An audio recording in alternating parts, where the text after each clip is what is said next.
taking it all. Diving deep into topics, we'll rise or we'll fall. Every episode's a journey, a ride through the maze. Join us on this path, let's ignite the blaze. So grab your headphones tight, let's go for a ride. With every spin and twist, we'll couldn't run and hide. The Prime Directive, where the laughter's alive. Society's reflections, let's help each other thrive. Politics and culture, oh what a blend. Join on the journey and let's set the trend.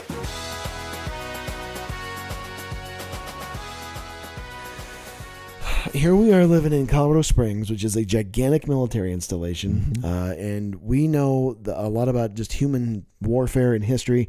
I think I've seen a few thousand hours worth of content regarding World War II. In my years, I taught World War II curriculum in the high school level. About 20 years ago, we actually had a World War II unit that we did and whatnot, but I've seen all kinds of stuff. Hitler, a career documentary. I've probably watched that about a dozen times and whatnot. So yeah, there's an incredible series right now that's out on Apple Plus. It's called Masters of the Air. Oh, incredible, isn't it? Oh, they really capture what. So if you went up one of these B-17 bombers in World War II, there's about a 25 to 40% likelihood you're going to die. Wow. Or you're going to be horribly maimed or burned, or and this is the day way before any kind of the tech that we have now to try to save your life and stuff like that. You were in a tin can that was freezing, and what those veterans went through. Hence the bomber jackets. They had those so that you wouldn't freeze to death at 20, 30,000 feet. But of course, the 17 could only go so fast. You're a sitting target. There was constant gun jams on the 50 cals. So, and originally they didn't even have air cover. Originally, can you imagine you're going up against Messerschmitts and things of this nature? You could Junkers and stuff. You're going up against the Luftwaffe. They were just shredding our guys apart. It was so bad, I know, that the British eventually gave up. They have the B-24 Liberators. Mm-hmm. The British gave up daytime bombing. The British were like, this is suicide. We can't go over Germany at the time and stuff. So World War II, a pinnacle moment, really defines, I think, who we are as a nation. Maybe one of our greatest moments. We literally saved the world. Literally. Just to turn around then and create the same kind of weaponry that could maybe end the world, right? So here we are again as this creature of such wonderful dreams and such terrible nightmares, right? Here we are again. We all circle back to this, right? We're capable of traveling to space and then building nuclear weapons in space to blow ourselves up. We're capable of solving smallpox and epidemics, just to create bioweapons that could end all human life on the planet. We're like a walking contradiction, aren't we? We're such an amazing creature, and then such a terrifying creature at the same time. What do you think? It's actually, oh my goodness. So a few things. Number one, and oh my goodness, a lot of our listeners are probably going to think like, who is he? Who does he think he is? An anthropologist? Who does he think that he is? He's a biologist? Well, all the above. Neither. I'm going to take the mystery out of that one. I'm neither. Yeah. But that reminds me of looking back at a lovely little page. It was an advert of some type or whatever it was. I don't recall. So if the internet knows what it is, please share in the comments what it actually was. There's this wonderful image of a great white shark, and next to it is I think it was a scuba diver, a free diver, what have you. It's just not a person swimming next to the great white shark, and it said, depicted, you see the image of a creature or something along those lines, that's responsible for millions of deaths each year, and next to it you see a great white shark swimming peacefully. Yeah, human beings are the most violent creatures. And I remember, because we have this innate sort of like visceral reaction to something that we deem or believe is terrifying, right? Yeah. Yet somehow, when it comes down to it, it's so obvious at times, because we have the historic record to look back on and say, why? Yeah, that's what That's what makes me afraid right now. A little bit afraid, a little bit anxious, along with the Gen Z and alphas as well, about just like our current leadership in our country. Not all the leaders, clearly, but man, it just concerns me when I see people vote for somebody that's just. I don't know if this individual who's occupying the Oval Office right now is very aware of the same kind of history that you and I are aware of, and that others are aware of, or even cares, quite frankly. I'm a little concerned that, given the callousness of certain actions and whatnot, and just the irreverent flippancy of certain attitudes, I just like you keep, and I like how you keep framing this, that it's all performance. But as we know, the best leaders don't just perform, they deliver.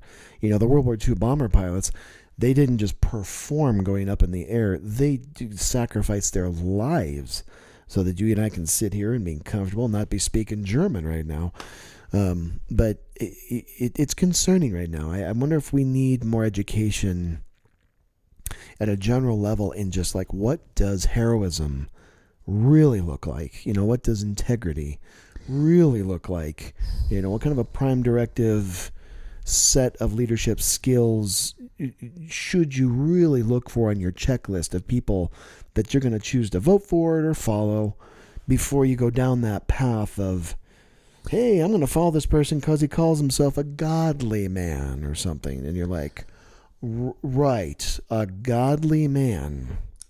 But these are things that we hear in this community right here, because there's there's a high religious concentration in the Colorado Springs area. Right. But I'm just always amazed like, really, we have a contradiction, I think, happening right now. Maybe it's because of consumption, right? Maybe it's because consumption of media. You're only getting to see that frame like Echo this. chambers. You're getting the frame like this when in fact you need to be looking at a frame that's the whole 360-degree view, not just that little 8.5 by 11 frame that you think you're living in.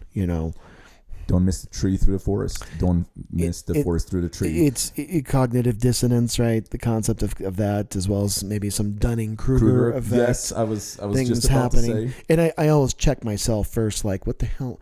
Now, are you sure that you know what you're talking about? And I head to the interweb and I go onto the YouTube and whatnot, and I make sure to watch at least a few hours and then cross-reference with some books and look at Google Scholar with a couple things. Then I feel like, okay, I think I have enough that I have some kind of a running concept of what I'm dealing with. I've got it's like silly putty. I've got something I can actually work with. I think there's people that are just they don't even, they're grasping at air. They just they don't have a grounding of anything to just keep them stable, like the way Bernie Sanders does, or any. And there's other leaders on the right too that I'm like, wow, Adam Kinzinger right now, that guy is, he's had to turn his back on his own political party to follow integrity and stuff. Kudos to guys like that. But just, yeah, if you're on shifting sand and you don't even know what you're talking about, you just go right into the drink. It's that good old-fashioned slippery slope. So let me just address a few things, if I may. Yeah. Number one, leadership. I will invoke the incredible words from one of my former supervisors, who was very clear when I took on a leadership role. He said something to me. He says, your job is to protect those, he didn't say subordinates, he said those who work with you at all costs. No matter what you have to do, that's your job as a leader. You take on the responsibility 100%. You no longer have someone work for you. You work for them. The higher up the food chain you are, the more responsibility you have towards them, not the other way around.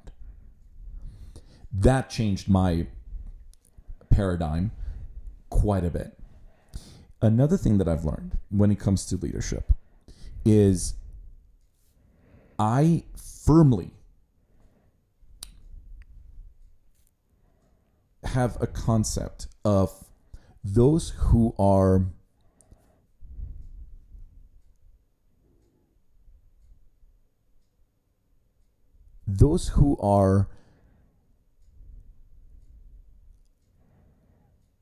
disinterested in being a leader sometimes make the best leaders. The ones who don't want to be the leader. Correct. Like I think of a Thomas Jefferson. Or I don't want any of this. Yeah. But they're called upon Yep. due to circumstance, due to a number of external factors, Yep. and then they've got that willingness to serve deep inside, and they're like, you know what? I'm reluctant. I guess you can call it the concept of the reluctant leader. And interesting point to that, Kyle Galinsky, he said something really interesting to me where I'm just like, he might be onto something. But he said, if there is a person who would do exceptionally well in a general election, it'd be Jon Stewart. And he's like, I would totally vote for a Jon Stewart. No, and you almost wonder if we would be better off in the House of Representatives, at least, with maybe doing away with the election and just have a random lottery. You honestly, I wonder if the House of Representatives shouldn't truly be a random sampling of people. And then you're going to get people who they can't be bought off, and you're going to have the crazies, and you're going to have everything. But it really would be a random sampling of America, because that's the idea of the House, right? The idea of the House is best as I understand it was supposed to be the place where the people are supposed to go. Right. Now, of course, you got the Senate, which is supposed to be the filter for the autocracy as well, and the land owning and the betters and whatnot. But like Washington certainly was very reluctant about ever going into leadership, and then to set the example of laying down the presidency after the 2 terms, voluntarily giving up. That's the greatest stuff about this country that we've ever had. Can you see a guy like Trump doing that? I don't know, man. I hope I'm wrong, but man, come 4 years from now, that guy's still alive. You think he's just going to lay down power, or you think he's just going to keep holding on? I wonder.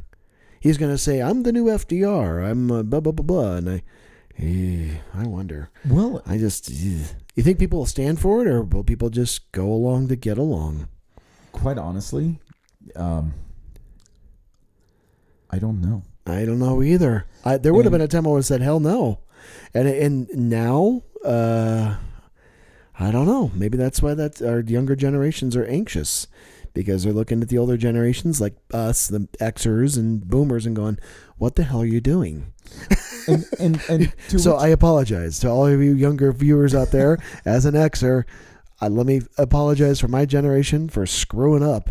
And because we can be so much better, but finish your thoughts. I'm sorry. No, I just wanted to go off of that. Yeah.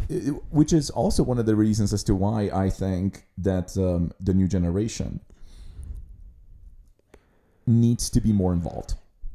Yeah. No, that's absolutely correct. Many of them will say, I'm already. Yeah. And thank you for serving and helping, and we 100%. See you. We see you. But I agree with you, especially young men. Young men right now are really hurting. And not all of them, but man, you got a third to a half of them right now that are that Jonathan Haidt book, that Anxious Generation. I knew it was bad, but until I saw those graphs starting in about 2014 with the depression and the loneliness and the attempt at self-harm things for girls and stuff, I didn't realize just how bad. But I guess what the younger viewers out there need to know is that you're not alone. No, again, And you're the never way as to- alone as you think you are. And the way to fight it is to force yourself to get involved with others.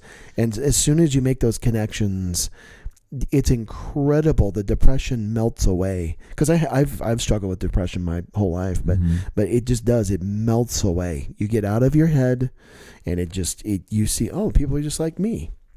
And look at this, and then then before you know it, you're on a picket line. But actually, speaking of reluctant leaders, I feel like oftentimes what happens is I choose I don't want to lead.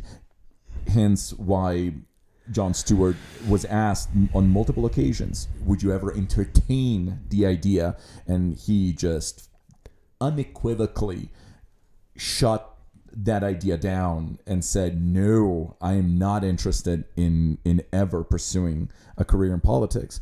But then you look at the level of care and interest that he has. Look what he has done, for the 9/11 responders. Look how much he contributed to use his platform. Of course, a lot of people say, well, he is, in our society, he has a certain say, he has a certain authority, he has a certain agency.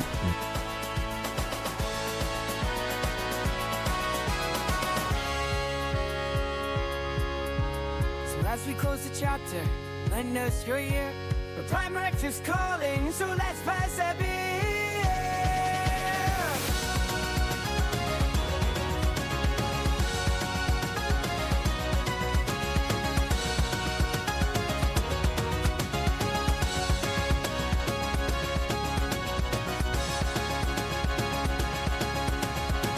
The Prime Directive, where the laughter's alive. Society's reflections, let's help each other thrive. Politics and